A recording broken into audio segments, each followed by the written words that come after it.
हर हर महादेव। हमारी चैनल में आपका बहुत बहुत स्वागत है। आज का मेरा टॉपिक और पूरा जो वीडियो है ये इस पर रहेगा कि एक्चुअली में अफर्मेशन क्या होती है। आपने हमेशा सुना होगा कि अफर्मेशन करिए, पॉजिटिव सोचिए।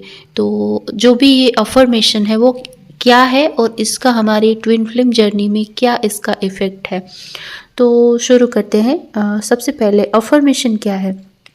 तो अफर्मेशन एक ऐसा स्टेटमेंट है कि कॉन्शियसली हम हमारे ब्रेन को मैसेज देते हैं। तो ब्रेन क्या करता है, उसको न्यूट्रल पाथवे में वो उसको एब्जॉर्ब करता है। तो जब कोई सेंटेंस या कोई वर्ड बार बार रिपीट होता है तो ब्रेन उसको सच मानकर, मतलब ट्रू मानकर उसको एक्सेप्ट करके थॉट्स, इमोशन, बिहेवियर ये सबको वो एक बैलेंस करता है। तो जो प्रोसेस है वो उसको अगर हम साइंटिफिकली देखें तो एक तरह से न्यूरो साइंस है ये प्रोसेस, जिसको हम न्यूरोप्लास्टिसिटी कहते हैं। तो जिसमें क्या होता है कि जो वर्ड है हम बार बार खुद को बोलते हैं कि जैसे कई बार आपने 3 इडियट में भी मूवी में देखा होगा कि जब वो किसी सिचुएशन में फंस जाता है तो वो क्या बोलता है, अपने हार्ट पर हाथ रख कर क्या बोलता है कि all is well, all is well. तो वो क्या होता है, वो रिपीटेड वर्ड होते हैं जो हमारे जो ब्रेन के जो न्यूरल सर्किट होते हैं उस सर्किट को न्यूली मतलब एक मैसेज देते हैं। तो वो जो न्यू सर्किट क्रिएट होता है तो वो अपने माइंड को क्या करता है, काम करता है, मतलब एक शांत करता है। जैसे ही माइंड शांत होता है तो फियर बेस्ड एनर्जी होती है वो थोड़ी कम हो जाती है, मतलब फियर कम हो जाता है। तो एक तरह से आप थोड़ी देर के लिए आपको बेटर फील होता है और आप एक अलाइनमेंट में आते हैं, जैसे मैंने पहले ही कहा कि सोल के अलाइनमेंट में। तो ये एक तरह से रीप्रोग्रामिंग ऑफ ब्रेन होता है। अब हम बात करेंगे कि ट्विन फ्लेम जर्नी में अफर्मेशन का क्या रोल है।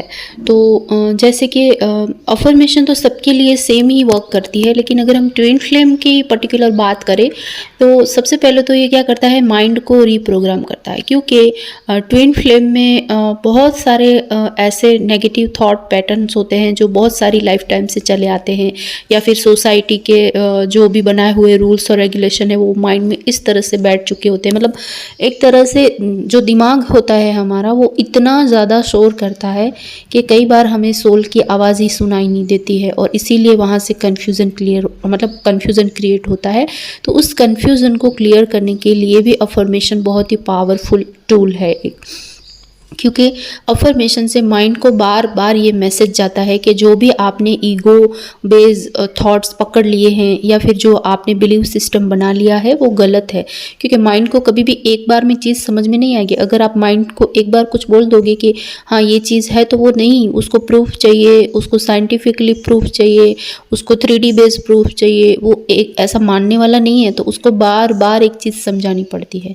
तो इससे क्या होगा कि बार बार जब रिपीट होगा एक ही सेंटेंस या एक वर्ड, तो ब्रेन क्या करेगा, उस चीज़ को धीरे धीरे बिलीव सिस्टम में एंटर कराता जाएगा। तो उससे आपका माइंड थोड़ा सा शांत होगा, यानी कि बहुत सारा जो आवाज़ कर रहा है वो धीरे हो जाएगा। थोड़ा उसको जो भी फियर है वो थोड़े कम हो जाएंगे। तो फिर वो वापस अपनी जो सोल की अलाइनमेंट में उसमें आ जाएगा। तो एक तरह से क्या है ये कि आपने जो भी अभी तक बिलीव सिस्टम पकड़ रखा है, जब तक आप उसको रीप्रोग्राम नहीं करेंगे तब तक वो आपको परेशान करते रहेंगे। तो ये जो भी अफर्मेशन है वो एक तरह से आपके माइंड को साइलेंट करता है। जब आपका माइंड साइलेंट होता है तभी आप सोल की आवाज़ सुन पाते हैं, वरना तो उसके शोर में आपको सोल की आवाज़ सुनाई देती नहीं है।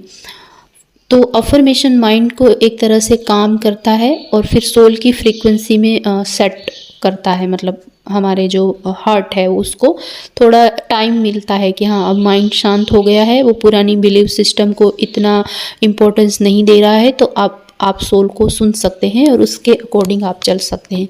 दूसरा है अफर्मेशन का कि आपको स्टेबलाइज करता है, और सबसे ज़रूरी सेपरेशन को स्टेबलाइज करता है। क्योंकि सेपरेशन में ही सबसे ज़्यादा confusion, over thinking, anxiety, attachment, ego, ये सब कुछ, जैसे कि एक रनर चेजर डायनामिक चलता है उसमें भी ये सब कुछ बहुत एक हाई और पिक लेवल पर होता है। तब अफर्मेशन बहुत काम आती है, आपको बहुत डीपर लेवल तक हील करती है।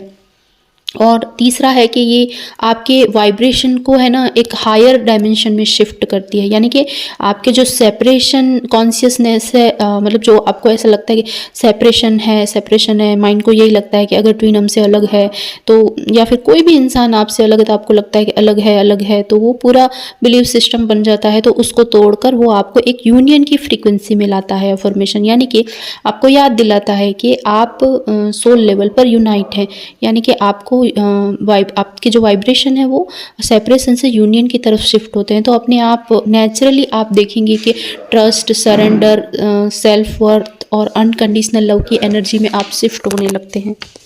और चौथा है कि ये आपके सोल पाथ को और क्लियर करता है, क्योंकि जैसे ही आप अफर्मेशन देते हैं आपको कंफ्यूज करने वाला जो आपका माइंड है वो शांत होता है, वो ईगो की एनर्जी से जब सरेंडर की एनर्जी में शिफ्ट होता है। तो जो ट्विन फ्लेम में आपका जो मेन रोल है, ट्विन फ्लेम में आपकी सोल आपको क्या बता रही है, या वैसे भी कोई भी जर्नी में हो तो आपकी सोल क्या बताना चाह रही है, आपका मिशन क्या है, आपका पर्पस क्या है, वो सब आपको याद आता है, मतलब आपको रिवील कराया जाता है, क्योंकि तब आप सोल की आवाज़ सुन पाते हैं। फिर कई बार क्या होता है कि पास्ट कार्मिक जो वुंड होते हैं वो धीरे धीरे क्लियर होते हैं, तो आपको क्लियरली समझ में आता है कि आप जिसके साथ हैं वो अटैचमेंट है या कार्मिक है या कोई सोल कनेक्शन है, मतलब हर एक चीज़ को आप क्लियरली डिफाइन कर पाते हैं, क्योंकि ऑलरेडी सब कुछ आपकी सोल में है। आपको कहीं भी और कहीं ढूंढने की ज़रूरत नहीं है, सब कुछ ऑलरेडी आपकी सोल में मतलब एक रिजर्व है। वो जो भी एक विजडम बोलो कि वो एक ट्रुथ है वो आपकी सोल में है। बट अफर्मेशन क्या करता है कि जब आप माइंड को अपनी सोल की तरफ शिफ्ट करते हैं तो ऑटोमेटिकली जो आपका ट्रुथ है वो एक्टिवेट होता है, तो अपने आप सारी चीज़ें रिवील होना शुरू हो जाती है। तो ये सबसे बड़ा आपका बेनिफिट अफर्मेशन में यही है कि अफर्मेशन के बाद आप एक सोल की फ्रीक्वेंसी में शिफ्ट हो जाते हैं, तो अपने आप बहुत सारी चीज़ें क्लियर होने लगती है। फिर पांचवा है कि ट्विन फ्लेम में इसके मतलब इस अफर्मेशन के यूज़ से आप क्या होगा कि आपकी टेलीपैथिक कनेक्शन है वो बहुत ज़्यादा स्ट्रांग हो जाएगी, क्योंकि वहाँ पर जैसे ही आप अफर्मेशन देंगे माइंड थोड़ा काम होगा, शांत हो जाएगा, शोर करना बंद हो जाएगा। तो ऑटोमेटिकली जब आपका हार्ट है वो ओपन होगा, मतलब हार्ट चक्र आपका ओपन होगा, क्योंकि हार्ट चक्र तब तक ब्लॉक रहता है जब तक उस पर ईगो की लेयर चढ़ी हुई है, और ईगो कब तक शांत नहीं होता जब तक माइंड को वो मैसेज नहीं जाता, क्योंकि माइंड का काम है कि एक ही चीज़ को वो बार बार करता है। जब तक आप उसको नहीं पूरी तरह से रीप्रोग्राम करते तब तक वो अपनी जो पुरानी पैटर्न है उसको दोहराता रहेगा। तो वो पुरानी पैटर्न को जैसे ही आप ब्रेक करेंगे अफर्मेशन के थ्रू, तो आपका हार्ट चक्र ओपन होगा, आपका जो सोल कनेक्शन है वो आपको क्लियरली मतलब मिलेगा। और इसके साथ जैसे आपका सोल कनेक्शन स्ट्रांग होता है तो जो भी आपकी सोल फ्रीक्वेंसी से अलाइन पर्सन है, चाहे आपका सोलमेट है या चाहे आपका ट्विन है, तो आपके साथ उनकी जो टेलीपैथिक कनेक्शन है वो बहुत ज़्यादा स्ट्रांग होगी। तो ऑटोमेटिकली सोल लेवल पर भी आपकी बहुत सारी चीज़ें क्लियर होने लग जाएंगी कि भले ही आपके साथ किसी का कांटेक्ट है या नहीं है, साइलेंट जर्नी में है या ऑन ऑफ सिचुएशन चल रही है, या बहुत सालों से आप कांटेक्ट में नहीं है, फिर भी आपको सोल लेवल पर उनके सारे मैसेज मिलते हैं, उनकी सारी एनर्जी, जो करंट एनर्जी है जो आप यूट्यूब पे पूरे दिन ढूंढते हैं वो आपके अंदर ही आपको महसूस होती है। और आप बिना किसी चैनलिंग को सुने या बिना किसी रीडिंग करवाए आप खुद भी उनकी सोल से डायरेक्ट कनेक्ट करके उनकी एनर्जी को पिक कर सकते हैं। तो ये सबसे बड़ा इसका बेनिफिट और एडवांटेज है अफर्मेशन का। अब मैं बात करूंगी कि मैंने क्यों यहाँ पर अफर्मेशन पे वीडियो बनाया, क्योंकि अफर्मेशन क्या है और वो कैसे वर्क करती है और हमारी ट्विन फ्लेम जर्नी में उसका क्या रोल है, ये तो मैंने बताने की कोशिश की है। पर मैं अब आगे से बहुत सारे ऐसे वीडियो पोस्ट करूंगी या फिर ऐसे वीडियो बनाऊंगी जिसके थ्रू आपको इस जर्नी में जो भी हेल्पफुल अफर्मेशन है वो मिलती रहेंगी। तो वो करने से पहले आपको पता होना चाहिए कि एक्चुअली में अफर्मेशन कैसे काम करती है और इसके क्या बेनिफिट्स हैं और ये किस तरह से वर्क करती है आपकी जर्नी में। तो अगर आप ये जान पाएंगे तो जो भी आगे आने वाले वीडियो है मेरे अफर्मेशन के ऊपर उसको आप अच्छे से समझ पाएंगे, अच्छे से एक्सेप्ट कर पाएंगे और आपका ब्रेन भी उसको अच्छे से समझ के अच्छे से डिकोड करके उस मेडिटेशन का जितना हो सके उतना बेनिफिट ले पाएंगे। तो आगे जाके मेरे जो भी अफर्मेशन पे वीडियो रहेंगे वो सिर्फ इसलिए होंगे कि आपको आपकी जर्नी में थोड़ा सा हील होने में हेल्प हो जाए और आपकी लाइफ में थोड़ी सी क्लैरिटी आए और आप इस जर्नी पर, इस पाथ पर इजीली स्मूथली अपने माइंड को थोड़ा रेस्ट देके आगे बढ़ सके। तो जो आज मेरा अफर्मेशन पे वीडियो बनाने का जो रीज़न था वो वही यही था। तो आगे से नेक्स्ट से जब भी मैं अफर्मेशन रिलेटेड मेडिटेशन वीडियो डालूँ तो आपका कंसेप्ट पूरा क्लियर होना चाहिए कि ये अफर्मेशन होता क्या है और ये कैसे वर्क करता है, क्योंकि इसके बाद जो भी वीडियो आएंगे वो मेरे डायरेक्ट अफर्मेशन स्टार्ट हो जाएगी, मतलब मेडिटेशन स्टार्टिंग से हो जाएगा। मैं इसका इंट्रो आगे से नहीं दूंगी, ये मेरा इंट्रो वीडियो ही है। तो जब भी आप अफर्मेशन के ऊपर आगे वीडियो देखें या फिर मेडिटेशन प्रैक्टिस करें तो आई होप कि आप ये वीडियो पूरा देख लें और इसको पूरा समझ लें, तो आपको इसका ज़्यादा बेनिफिट मिल सकता है। तो उम्मीद है कि आपको ये वीडियो और ये इन्फॉर्मेशन अच्छी लगी होगी। पूरा अंत तक देखने के लिए धन्यवाद। हर हर महादेव।